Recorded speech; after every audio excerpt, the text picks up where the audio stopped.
The thoughts, opinions, and general overall shade thrown on High at 9 News are those of the individual speakers and not those of High at 9 News, its audience, or its advertisers. The statements made do not constitute medical, legal, or financial advice, and for advice tailored to your specific situation, please consult with a licensed professional.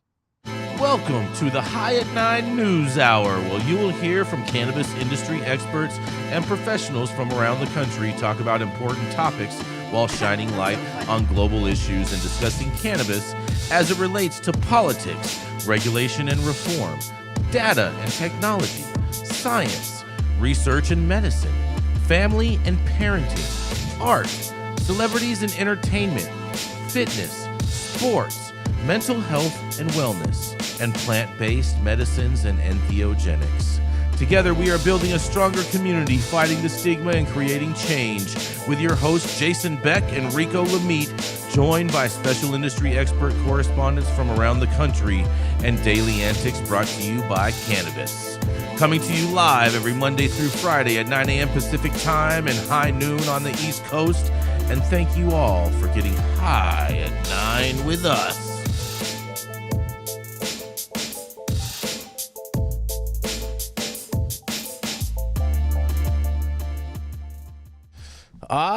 Yeah. Good morning, everybody. That's right. It is Monday, November 4th, you guys. And today is National Broadcast Traffic Professionals Day, Rico. Look at that.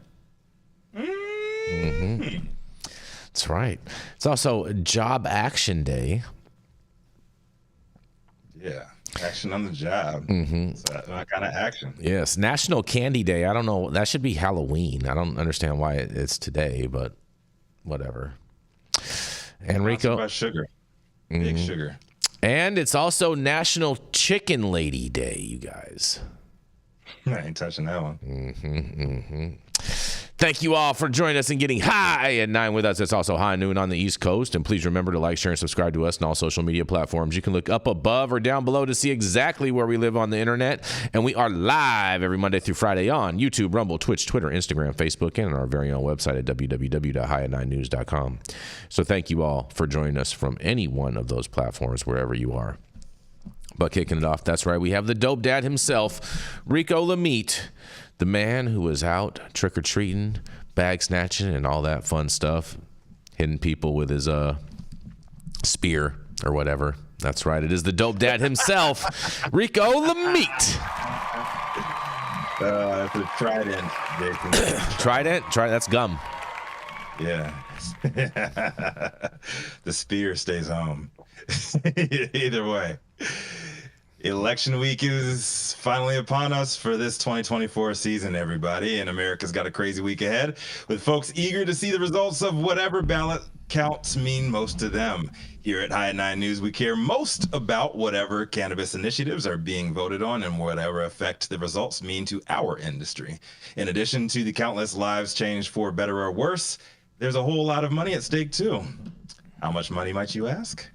According to MJ Biz Daily's Andrew Long, citing the most recent MJ Biz fact book, he projects the emerging cannabis markets on this year's ballot to generate as much as $3 billion in their first year of operating alone. To be more specific, if voters approve ballot initiatives in the proposed adult use markets of Florida and North Dakota, alongside medical programming in Nebraska, $3 billion could be generated their first year and $4.3 billion by the fourth year. Yes, South Dakota is up for legalization again too, but judging on their ignoring IM29 initiative's existence, I'm guessing that MJ Biz does not think it's got a snowball's chance in hell of passing through Governor Kristi Noem's puppy-killing gravel pit. So we'll just focus on the others. Jesus. God, Rico. Year one. That's quite a few B's out the gate. How are they breaking it down? The fact book projects Florida to dominate the revenue with a potential of $2.9 billion in adult use sales in the first year due to its large population and tourist market rivaling California and Michigan. Polls suggest that Amendment 3 in Florida could pass, but launch timing may depend on legislative support. something that we all know that Amendment 3 is lacking, being proposed in a red state with the governor and reigning party in charge vehemently against its passing. North Dakota's adult use market, if approved, is expected to generate $70 million year one, reaching $115 million by year 4. Very modest numbers when seen next to Florida's, but fruitful in the grand scheme of things, given the state's population of just 784,000 people. It pales in comparison to the 6 million in metropolitan Miami alone. Nebraska's medical program is projected at $50 million initially, growing to $102 million by year 4 if initiatives 437 and 438 pass. We will be watching. All in all, if successful, these 3 state measures would mean 60% of the U.S. population could use cannabis, with 78% having access to medical. That's the wrong I'll always take the first projected years of revenue generation in emerging markets with a grain of salt, though. There's never been enough information available to account for political hurdles to clear once ballots are cast one way or the other. However, should everything work out in favor, 60% access to legal and 78% to medical are definitely numbers that I love seeing. We all know that the importance lies in providing safer access to meds across the board and folks no longer having to risk it all on parking lot procurement or unregulated hemp derivatives. But what do the rest of you guys think? What are the odds of all 3 actually getting passed? Is MJ Biz spot on with their predictions of 3 Billy first year out of Florida, North Dakota, and Nebraska? I'm Rico Lamitte, the dopest dad on the street for High 9 News, and I'd love to hear what the rest of the team thinks about this one. And $3 billion they're predicting just from the 3 markets. Is that right, Rico? Year one. Well, it's pretty much 2.9 billion out of Florida. Yeah. And then the other, the rest is just split between Nebraska and North Dakota. Well, it has to pass first, you know what I mean, in Florida before they can just count all that cash, you know what I mean? So it's kind of right. premature. I feel like this is probably put out there for the stock bros that are trying to pump up the marijuana stocks. I was about to say, I feel like I'm reading an investor deck's financials. Like, okay, tell me about how you're making $1 million this year and you've opened nothing. Mm-hmm. Right. Mm-hmm. No, exactly. All of these projections, like I said, I always take them with a grain of salt, because we all know there's going to be a ton of lawsuits. We all know that there's going to be a bunch of people fighting over who gets what and how these regulations even get passed. So I don't think so. What they say? I'll tell you what. It's going to be like $1 billion the first year in New York. Wasn't that the original projection? Something like that. I'll tell you what's not passing. South Dakota. Kristi Noem has made her position very clear. She refuses to even discuss cannabis. Like, she will not. A lot of trust companies are held in South Dakota because of their favorable trust laws. Mm-hmm. But if she finds out that they're holding assets for cannabis, she's snatching their trust licenses. So, like, I don't think that South Dakota, you guys are gonna have to just drive on up the border. Well, hold on, we're gonna go into South Dakota later on in the show. Yeah, that's. I'll stay off my soapbox until then. Yeah. No, your soapbox is good. I think we all agree on that, and it's sad because I think CBD could have been good for that poor puppy that she shot in the head. Shot in the face. Oh, God. Shots fired, literally. She shot the dog. They're shooting the cats. They're shooting the dogs, Jason. Man. Mm-hmm. What do you think about... It would have been very interesting if she was a vice presidential candidate instead of J.D. Vance, though. She wouldn't have. There's no way, bro. Stop it. It would have been a totally different race. You know what's funny is... Dick Cheney might have co-signed her then. Oh my God! No, I like that one. I see what you did there. Shoot. Oh boy. You have any thoughts on this, Mathieu St. Germain? They're projecting $3 billion between 3 states if legalization passes. 2.9 of it is Florida alone. You are muted, my brother. You're on mute, Matthew. Help. He needs help. Send help. The cat got his tongue. The cat got his tongue. I need an adult. Help. Oh, man. Have you seen my mommy? Mm-hmm. He's caught on the other side of the Matrix right now. Oh boy. Well. Shout out to the Cold Memo who just threw in a super chat. It says, "I heard Jason is a huge fan of hemp seltzers."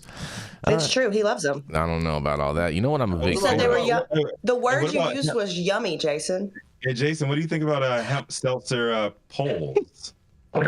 What? The way Jason just closed his mouth when I said he called them yummy. Yeah. You're not even going to address that, huh? No. Hemp seltzer poles out of Iowa.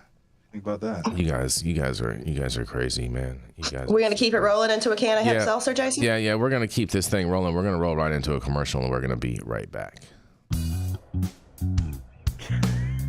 Oh, man, that was weird. Hey, you, America. Do I look like Sean Connery?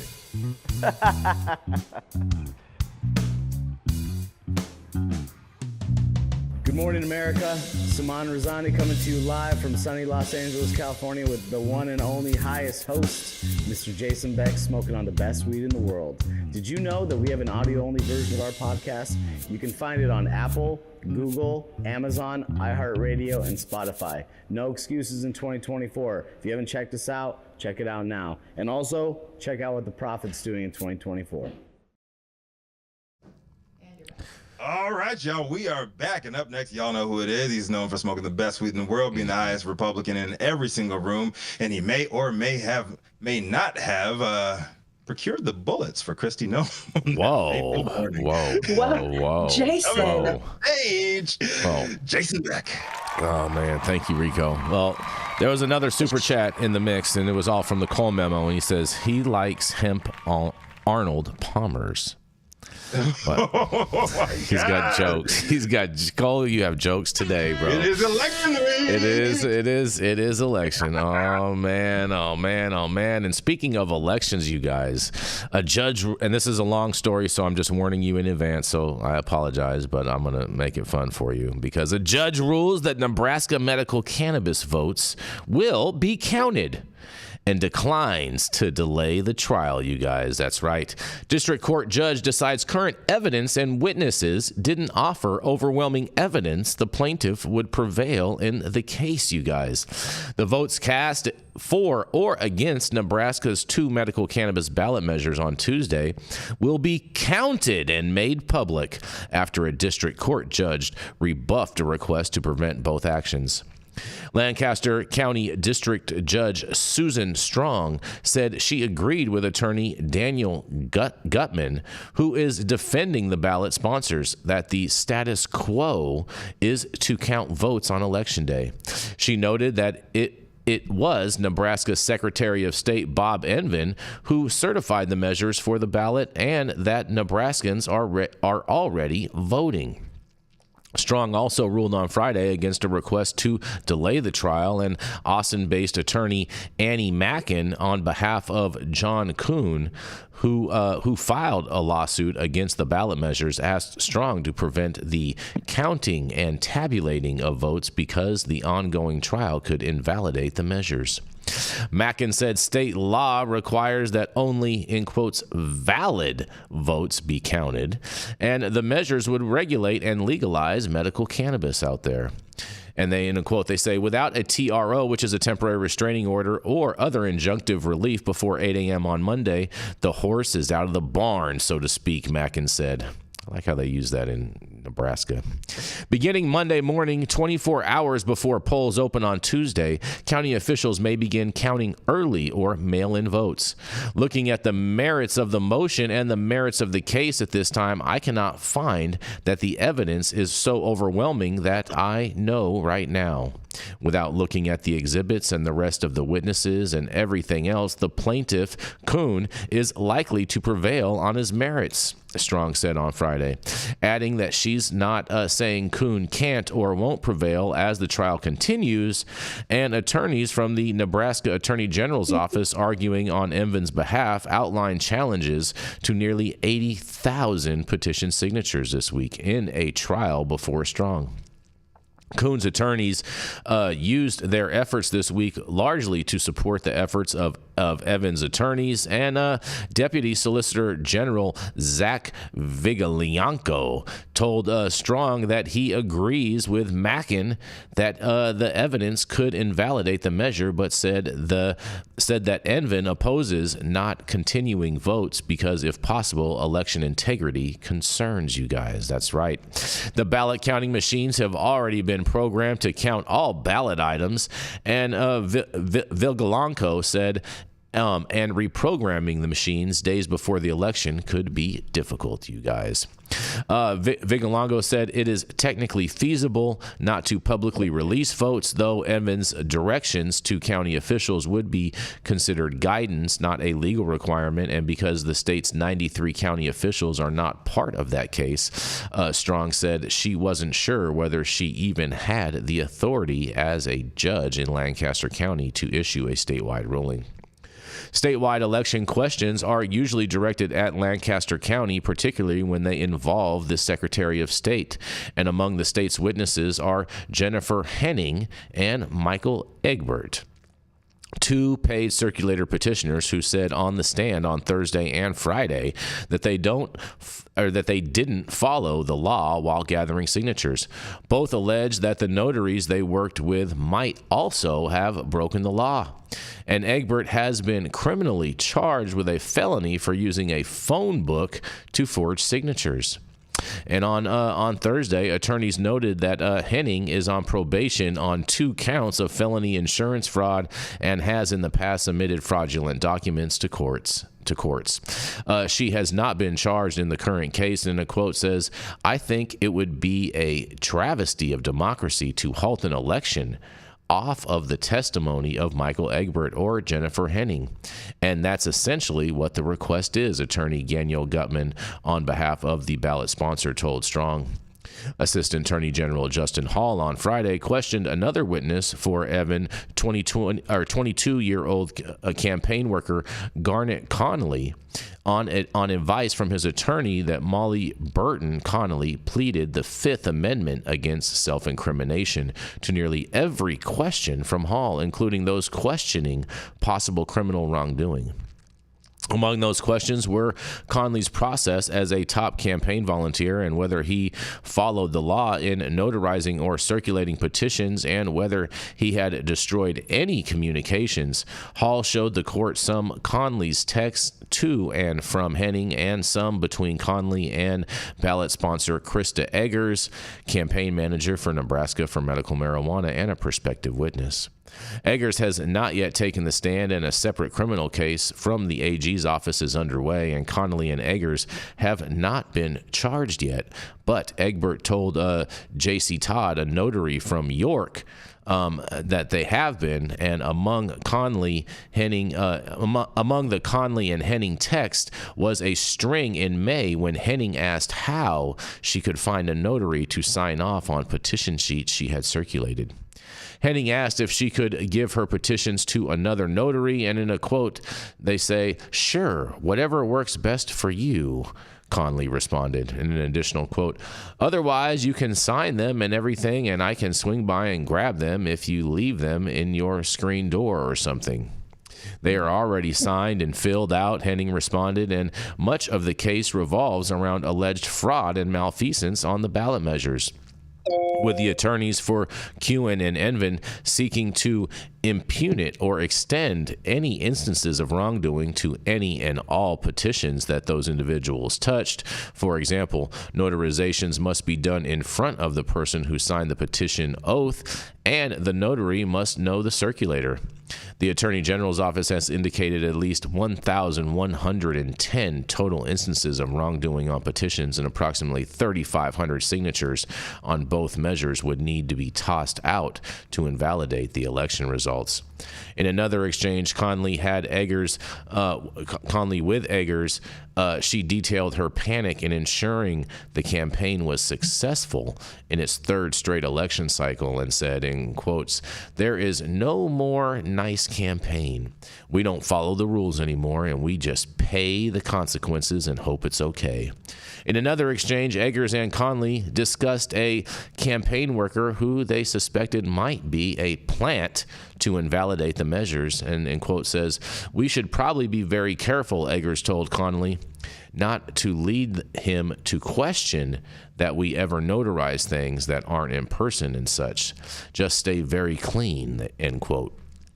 Because Conley pleaded the Fifth, the ballot sponsors' attorneys and Mackin did not question him, but while addressing Mackin's motion to prevent counting votes, Gutman said he had reviewed all of Connolly's texts and said they didn't show what the AG's office was suggesting. And a quote says, "I will say that no offense, Mr. Conley, but his text messages are profoundly boring," Gutman said. "They pick 2 or 3 text messages, construe it out of context, and then come up here and say, 'Let's halt an election.'" Earlier in the day, Egbert testified that he joined the 2024 medical cannabis campaign through a Facebook ad and spent about 45 minutes to an hour shadowing another circulator as part of his training.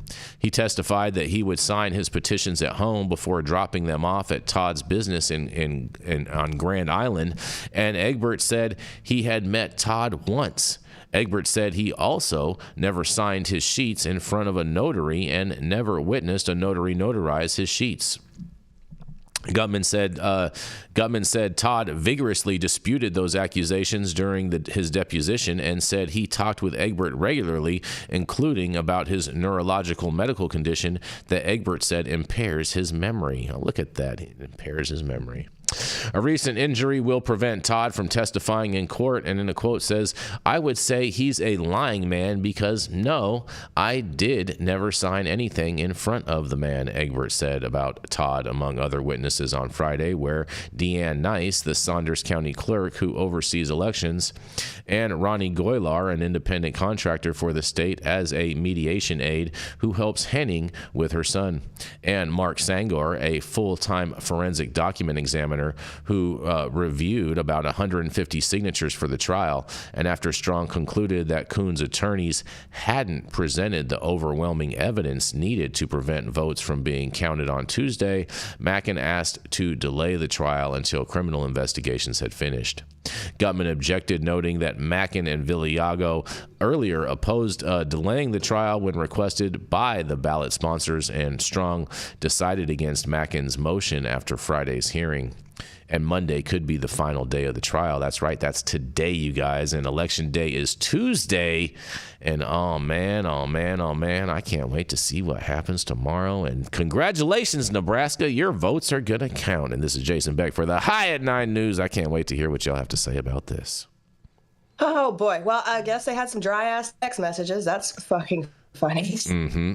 I don't know. This is ridiculous. I feel like there's worse things that have been left in screen doors in Nebraska, but I mean, I think that it's a good thing for the Nebraska voters that their vote will actually get counted. I think because it fucking should, because they voted. Mm-hmm. What do you mean by worse things left in screen doors, Jenny Beth?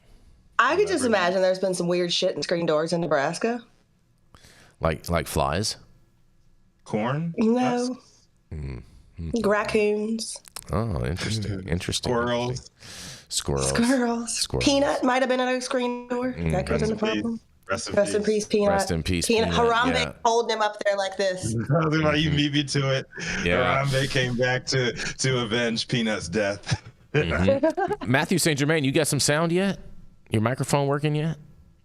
Damn it, man. I don't know. He's just smiling.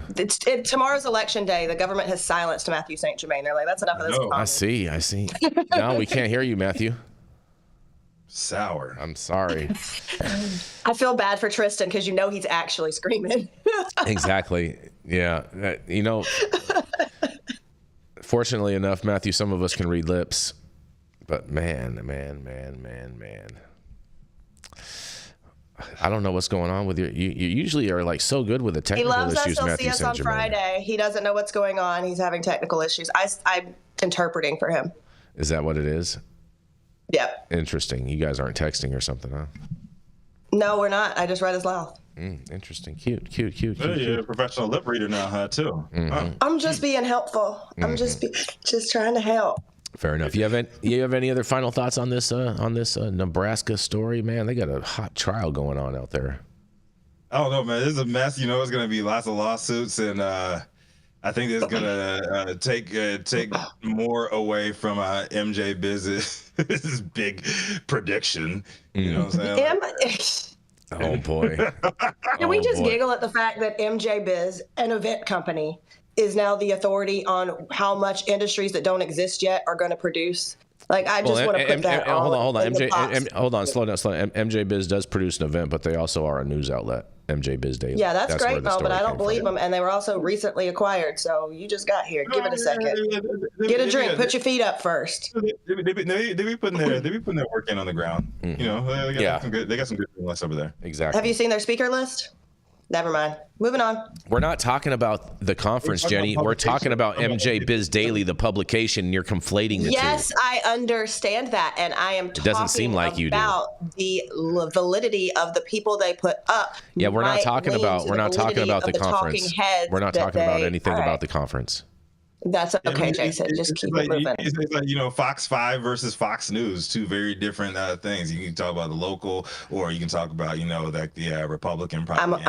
I'm aware that there are two companies. I'm very aware. All right, great. I'm glad. I'm excited that Jenny. Thank you. It's so helpful. You guys are the best. We try. And on that, we are going to roll right in to America's sweetheart, Miss Jenny Beth Dills. She's the founder of Kind Cannabis and of Justice Served, a 501c3. That's right, is none other than Miss Jenny Beth Dills. All right. And just to address the chat, I did not pull the plug on Mathieu St. Germain's audio. That was not me. But I have a really cool story, and I'm very excited about this one, Jason. You're going to love it. Mm-hmm. A cannabis company manager in Michigan is being called both a hero and a criminal after a bold move to support his unpaid employees. Daryl DJ Howley, the general manager of 305 Farms, a large marijuana growing operation in western Michigan, took a drastic step when paychecks stopped coming and workers were struggling to cover rent, food, and basic bills. Without company approval, Howley sold 665 pounds of recently harvested cannabis on October 18th, raising $269,000 in cash to pay his team their back wages. I didn't want to do this, Howley told Metro Times, but I had to. The situation had become so dire that workers couldn't afford meals or gas. The company's human resources director was even gathering food donations to make sure employees had at least one meal a day. Now Howley faces criminal investigation, and his co-workers worry they could be in trouble too. Jan Verler, the co-founder and interim CEO of 305 Farms, temporarily shut down the company and wants law enforcement to press charges. We're working very closely with law enforcement to get this dealt with, Verler told Metro Times. He's calling it a case of major theft and said this goes beyond just selling cannabis. This is grand larceny. Employees report, however, that conditions at 305 Farms were intolerable. Tracy Morris, who had been a longtime employee and cancer survivor, says she stayed for health insurance that frequently lapsed. She says her car was repossessed, her credit score plummeted, and she's owed over $30,000. When Morris finally quit last week, she said they left us with nothing. They completely broke me. And she's not alone. Many of the employees said they've had serious struggles with at least one worker's family left with unpaid wages after he passed away in April. Meanwhile, Verler reportedly paid his personal housekeeper with company funds while employees went unpaid. In a lawsuit filed earlier this year, 14 employees accused 305 Farms of owing them thousands of dollars. The company's defense, Verler blamed a catastrophic harvest failure. But workers say that since then, they've had no consistent pay and faced ongoing hardships, even as Verler promised things would get better. As for Howley, he maintains he acted within his authority as general manager, saying he followed state-required procedures for the sale and documented everything. To him and to his employees, this wasn't theft, it was survival. Jacqueline Morgan, a former security worker at the company, says he's our Robin Hood. He really is. Now 305 Farms is under investigation by the Van Buren County Sheriff's Office, and employees are hoping for justice. As it stands, Daryl Howley's actions have sparked a major debate. Was he simply a thief or a modern-day Robin Hood? I love this guy. I applaud him. I think that Verler, I don't know who you are, but you could eat a you-know-what, because what is wrong with you? You're paying your personal housekeeper with company funds. You're not paying your employees. And now you want this man charged? Like, catastrophic harvest failure. Okay, so where did the 665 pounds come from that generated the money to pay these people the money that you owe them? This man didn't steal anything. He just paid the bills. I'm going to throw it to you, Jason. Man, I mean, he paid his housekeeper with funds from the business. I mean, this guy sounds kind of similar to like Adam Bierman to me. Adam Bierman. Yeah, Adam Bierman was paying everybody with all of MedMen's money. You know? And I just think that, like, dude, the woman who had cancer, whose health insurance is lapsing, the only reason that she stayed at that job, owing someone $30,000. Last time I checked, that's a shitty employer. Yeah, right. Yeah, that is terrible. I totally agree with you on that. That's $30,000 is a decent chunk of change to be owed by an employer too. Yeah, some people only make $30,000 in a year. That's a lot of money. When's the last time they got paid? Exactly, man. I think DJ's awesome. DJ, you're a hero, dude, and you should definitely not be investigated for theft. This guy is not a thief, and the fact that Verler is trying to, I don't think that there's a court in this world that will hear this case. What state is this in, Jenny Beth? Michigan. In Michigan. Oh man, no wonder it's so traptastic of a story. It's not even traptastic. He sold it through the legal track and trace system. He followed all the state procedures. He just sold the product. Like, it was just harvested. So how are you going to shut the company down? Yet you just had almost a 700-pound harvest. Well, because he embezzled all the money. He embezzled all the money from it. Yes, I understand. Very good, Jason. Yeah. He's an embezzler. He's an embezzler. He's something. The dickhead's what he is. He is an embezzler. And I don't know if we're going to get Mathieu St. Germain back in, but Jenny Beth, this may be, the rest of the show may be JB squared. Yeah. I figured you may enjoy that. But man. Give the people what they want. JB squared. Yes. Well, on that, we're going to roll into our next commercial, and we're going to be right back. I just ordered the summertime strawberry salad when added steak on top here at Anna's. Make sure you do the same thing too next time you're in downtown Long Beach. Come on down and check out Anna's Joint on the 400 block of Pine Street. They have amazing selection of beers, foods, and when you come down here to Anna's, you can even challenge me to a game of shuffleboard if you want to lose.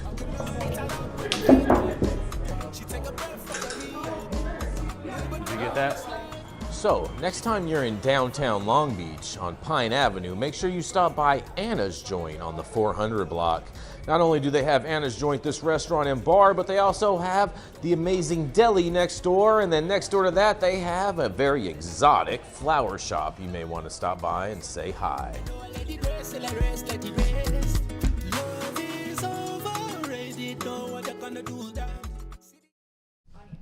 Oh, we're back. Stop whatever you're doing. Make sure you smash that like button. I know you'll appreciate it. We'll appreciate it. And YouTube will appreciate it. Also, make sure you subscribe to the channel if you've not subscribed already. And all of the articles that we cover on today's show, you can read directly on our website at www.high9news.com. And if you head on over, you guys, to parodygummy.com, PARODYGUMMY.com, you can pre-order these amazing gummies. And make sure, and they will get shipped directly to your door wherever you are in the country.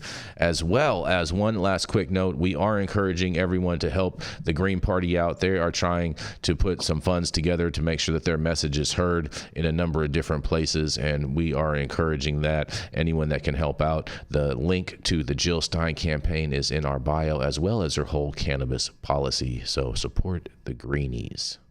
This plan would make marijuana legal, but would not remove all of the consequences. Explain that for us. Why are they busting in my door after midnight over something that Illinois says is legal? Right. We've run into so much cannabis. We've run out of places to put it. Things are legalized, but it's not legalized completely. My mini doc on legalization policy in Illinois is available for free streaming now at colememo.com/minidoc.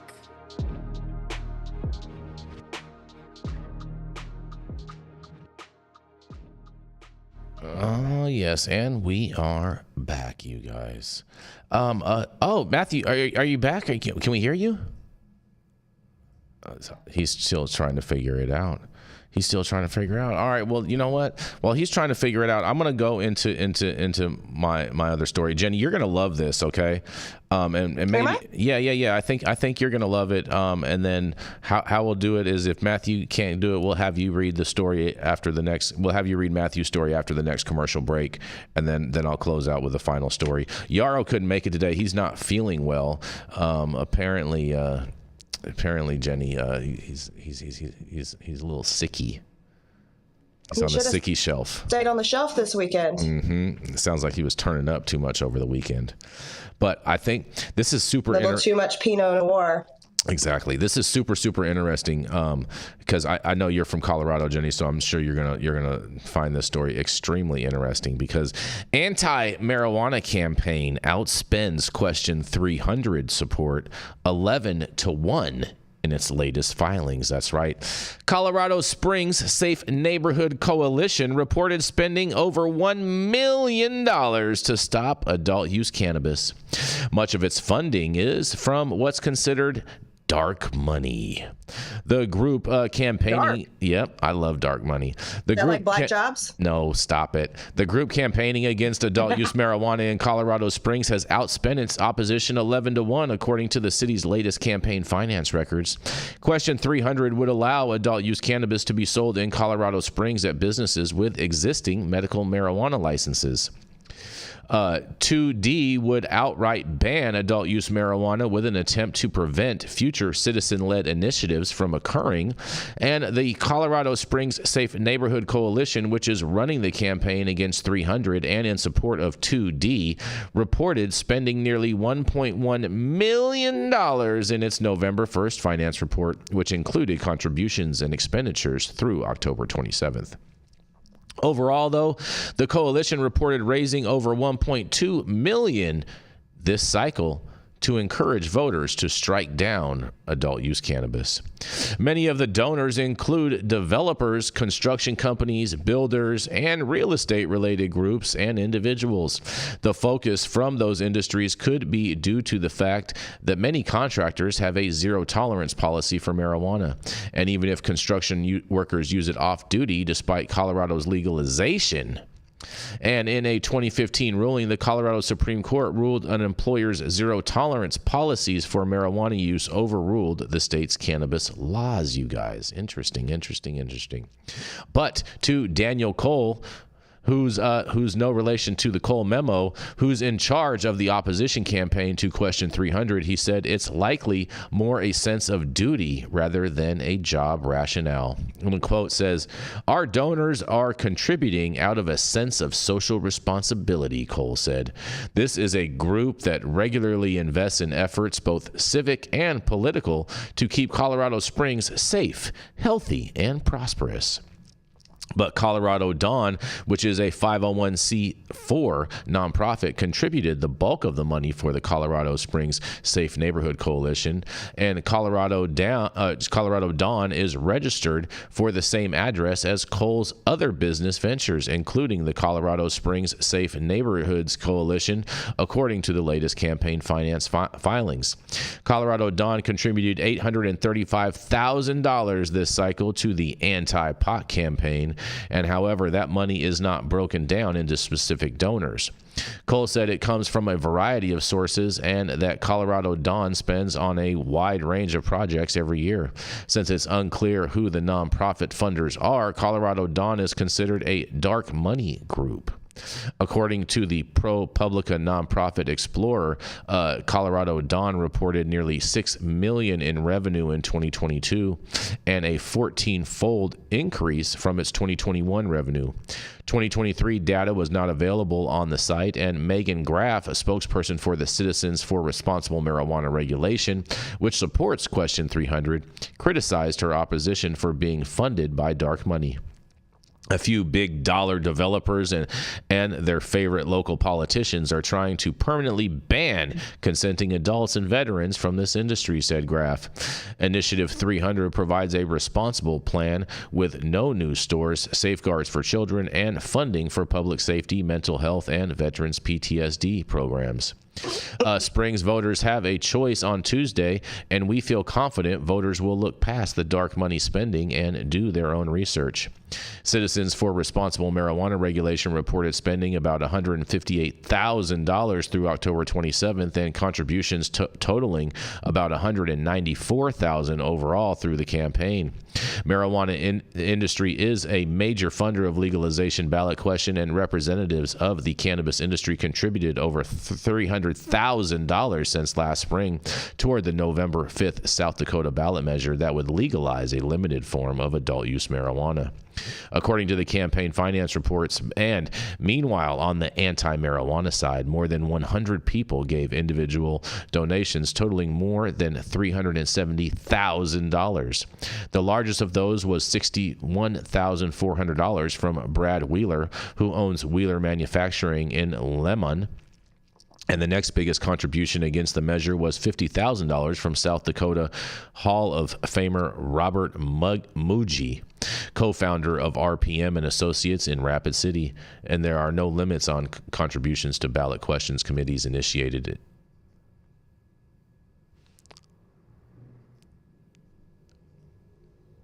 That's the end of the story. You rolled it too far. It started rolling into the next story. My bad. My bad, you guys. I messed up a little bit on that. I apologize. But man, okay, Jason, happens to the best. Yeah, it's all good. It's all good. It's a Monday. We're getting through it. You know what I'm saying? We're getting ready for election day. But man, I'll tell you what. I will tell you what.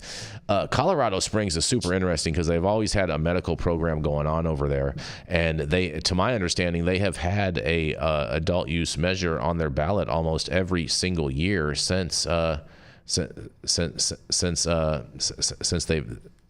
people have been voting every election cycle. Are you familiar with this at all, Jenny? You damn right I am. And I just sent Millie a picture of baby JB running the Colorado medical shop because I ran a medical shop in Colorado Springs and I was actually part of this fight. And it's getting frustrating. Like, this is ridiculous. There are shops right on the edge of Colorado Springs that you can go to and get adult use cannabis. But the fact that Colorado Springs is literally Colorado's own little Bible Belt, right? Mm-hmm. You have the Air Force Academy, you have James Dobson with the focus on the family group there, and oh no, imagine we have adult use cannabis here. Mm-hmm. That's why those cannabis consumption lounges are working there, because they're on a membership basis. They're churches and nonprofits and religious organizations, right? Where you buy a $60 bag of chips and all of a sudden some weed falls from the sky. Mm-hmm. So I just think that this is shameful, and it's frustrating that this continues and continues and continues. I mean, we have been fighting these guys for, God, I was running that shop in 2016. Mm-hmm. This is nuts. Like, this is nuts. And it's such a fucking loss. Like, it's such a fucking loss for the community. It's just ridiculous, you know? Mm-hmm. And there's a pretty robust medical system, but it's hard. It's very hard, and it's very frustrating, and it really needs to change quickly. That Colorado Springs has much larger problems than if somebody's allowed to, as a grown adult paying taxes, purchase cannabis. Mm-hmm. Mm-hmm. Fair enough. And I guess like they've had like some interesting things happen out there where like the mayor of Colorado Springs then became like the district attorney, and then his wife became the mayor at like around the same time. It's a little bit incestuous out there in Colorado Springs. It truly is. And it's, it's a very conservative city. Mm-hmm. And that's fine, but I don't think, like, this is just such a loss for access. This is so frustrating, and it's just so disappointing to hear that same old bullshit is still continuing. Is it really a loss for access? Because I don't think it's that hard to get a medical doctor's recommendation in Colorado. So is it really? It's not, but Jason, like, Colorado doesn't really reciprocate. So unless something's changed, and it could have changed because I haven't lived in Colorado in about 5 years, so it could have changed. Mm-hmm. But if you're coming in from out of town, mm-hmm. Oops, I forgot my Benjamin that I need for my panic attacks. You're having a hard day. Fair enough, you guys. Man, oh man. Colorado Springs, you guys. We're going to see what happens. Hope everyone makes sure that they get out and vote. To my understanding, it's a very, very conservative city. And since I just told you that. Yeah, well, that's what I'm saying. But since it's been voted down every year, I imagine it probably won't pass, especially with this report of being outspent 11-1. But I do find it interesting that they have a ballot initiative that is called 2D on the ballot that is basically saying, hey, you know what? You can't put adult use cannabis on the ballot again because we basically do this every year and it ends up the same. You have any thoughts on that, Jenny? Why can't we continue the fight? Like, if you're not worried about us winning, then why can't we continue to fight for it? This is so ridiculous to me, and I'm sick of these NIMBY freaks stamping their little feet and being all pissed off. Like, this is just getting to be aggressive, and it needs to be stopped. Like, they just need to be realistic. Go ahead and pass something that makes sense. Colorado, they can look all around them. All their neighbors are doing just fine with their adult use programs. Fair enough. Maybe they know that the medical programs work better, and they're just trying to, just stay in that space. Because if you look at all the other states, their medical markets were thriving prior to going into adult use legalization. I mean, listen, I don't know that it's that. I think that opening up for a larger consumer base would be awesome. But we'll see. We'll see what happens. Shout out to Levity Wellness. Shop. Fair enough. And on that, we're going to roll into a commercial, and we are going to be right back. Are you a business that's suffering from the hyperinflation that is plaguing America today? We have the solution for you. That's right, Patriot Business Financing. Head on over to www.patriotbfc.com and apply for a loan up to $2 million. Any state, any industry, even the cannabis industry, the CBD industry, as well as the industrial hemp fiber industry. Secure up to $2 million today, and make sure that when you apply, you tell Paul you said hi from High at 9. Oh, and we are back. And Mathieu St. Germain still hasn't joined us back yet. He's been silenced apparently. Oh, Mathieu, I saw you talking to the mic. We don't hear you. Yeah. Mathieu. He said fuck. You're really so good at this.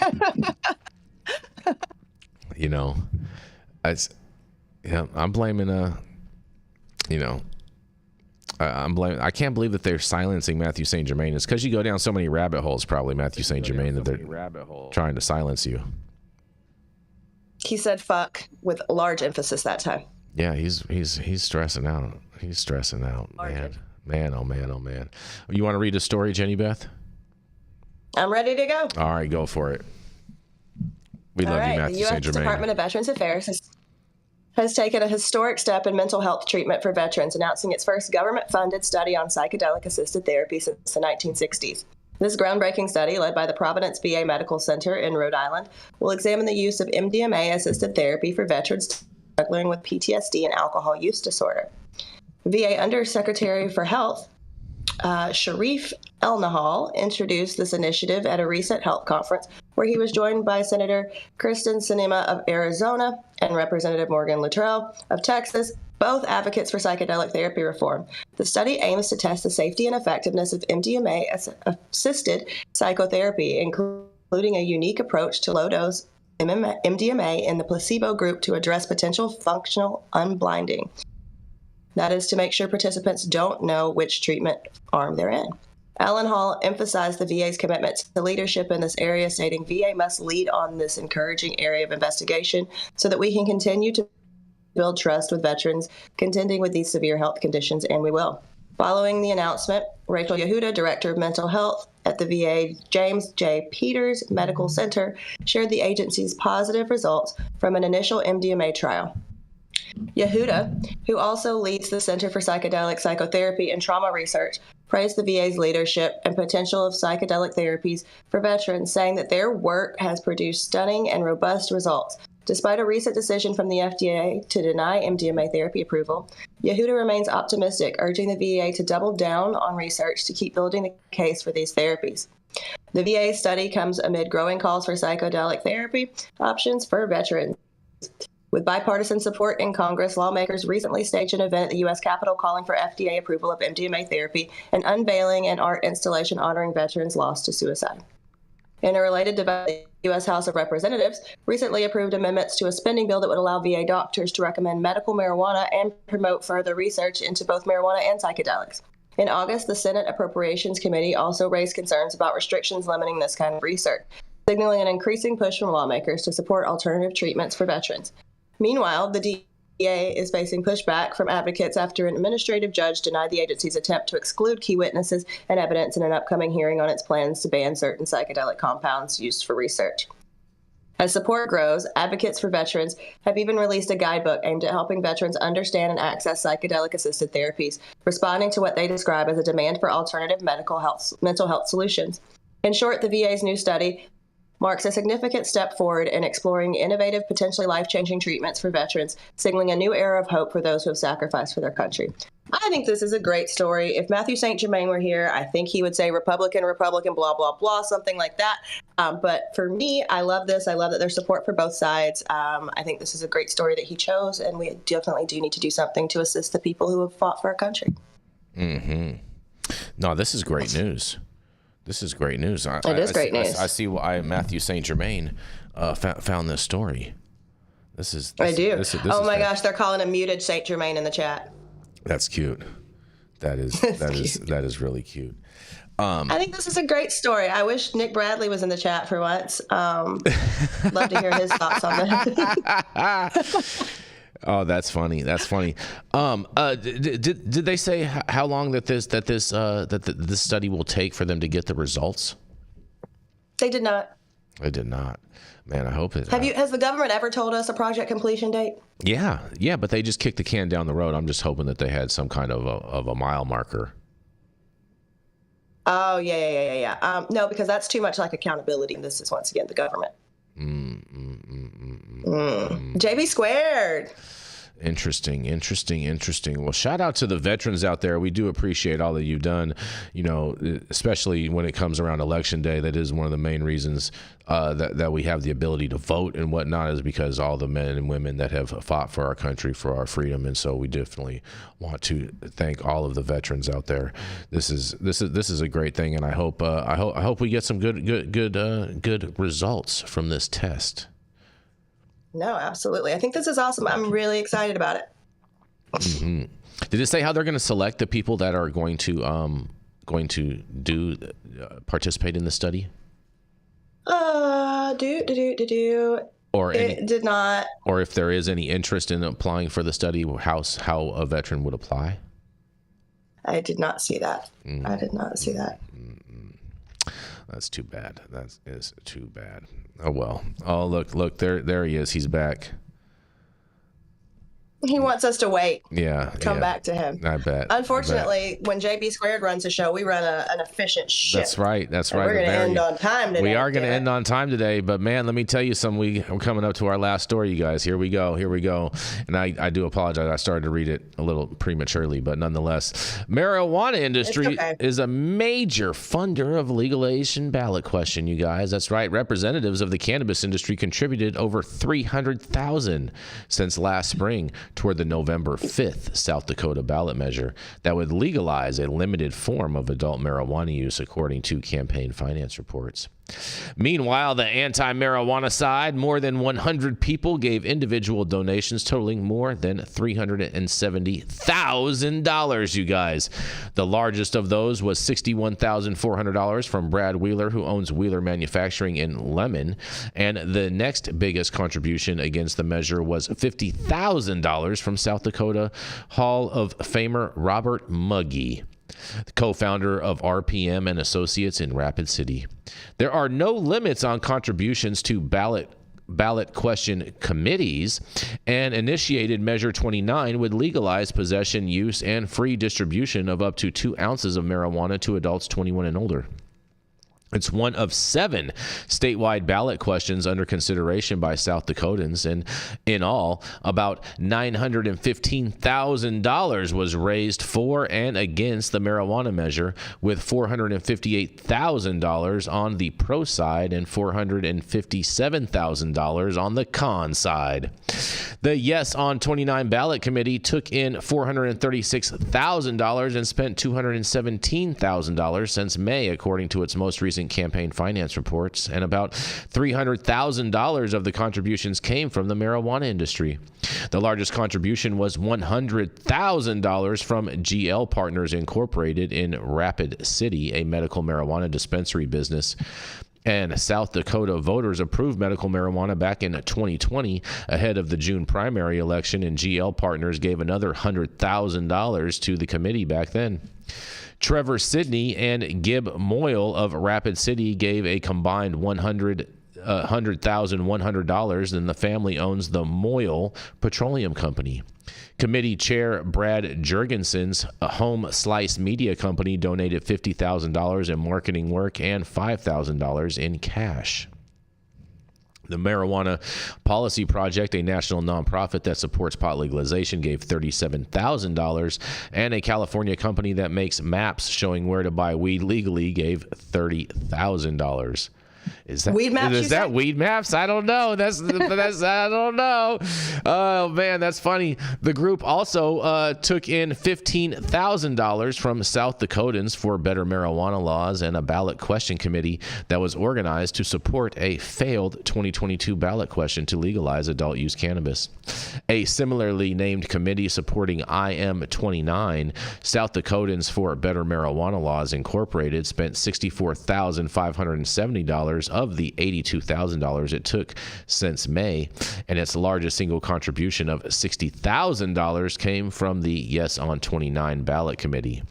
The group also received $10,000 from a dispensary business, High Hills LLC, and an anti-marijuana group, the Protecting SD Kids Ballot Question Committee, pulled in over $457,000 and spent $371,000.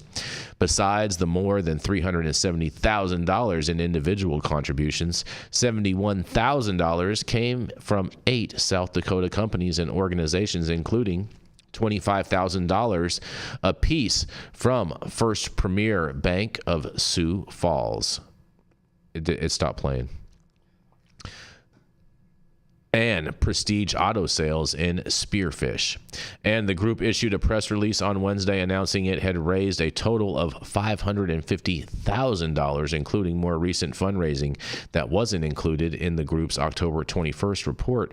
Committee Treasurer Marley Weiss said the additional funds are an individual contributions under $10,000, you guys. Man, a lot of money going on in South Dakota, Jenny Beth. Man, these people are racking up some money, and shout out to all the voters out there. Make sure that you vote on election day. Make sure you hear your voice heard no matter which way you feel on whatever you feel. Just make sure that your voice is heard. Oh shit, I'm yawning. Yes, get out and vote. Well, because I get bored with Kristi Noem's cannabis policy opinions. That's fair. Because she won't talk to anybody about them. I mean, I've done a little bit of research into her. You know, conservative Christian woman, right? So I would assume that the reason why she won't actually discuss her opposition is because she's not totally sure why. But that's actually a good thing for us, because that means the education could possibly change. Unless her heels are just so far into the ground that's not going to happen. But I think that her position on it has been very, very, very concerning, right? When you're costing companies money just because you don't want to do it, when you're threatening to take people's trust licenses away because you don't want them holding cannabis assets. I just don't understand. It's very frustrating for me. And she's literally cutting tax revenue out of her state that could use it. And clearly there's some money flying around over there. Why don't you grab some, Kristi? And I'm always happy to have a conservative Christian mom-to-mom girl talk with you about the benefits and what access could mean for those families living in South Dakota. Especially after it passed the first time and then she didn't allow the will of the people. Right, which seems in an elected position like something you might not want to do. But that's just very me. un-Republican, I would say. It's very un-Republican, and I think that it's very frustrating, and it should make her constituents very concerned. Fair enough. I'm with you on that, Jenny Beth.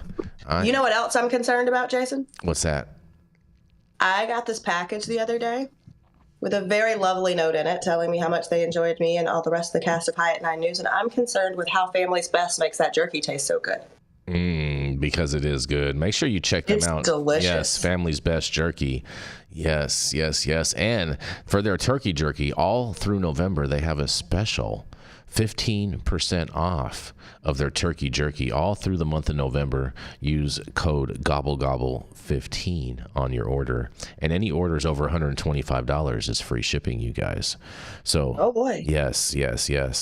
I like the habanero one. I really, it's got a good spice to it. Really, I love that. I like the spice. I love it. We know you love spice. Girl. That is for sure. So yes, most definitely. Please check out Family's Best Jerky, as well as ParityGummy.com. And thank you all for joining us and getting high at 9 with us every Monday through Friday at 9 a.m. Pacific and high noon on the East Coast. Big thank yous to our audience and supporters for tuning in daily and listening to the insanity that is the developing cannabis industry. Huge thank you to Catalyst for helping us keeping the lights on over here. And thank you to our correspondents for being absolutely amazing.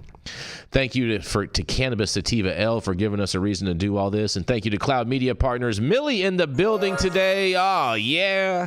And thank you all for tuning in and getting high at 9 with us. We are America's #1 daily cannabis news show.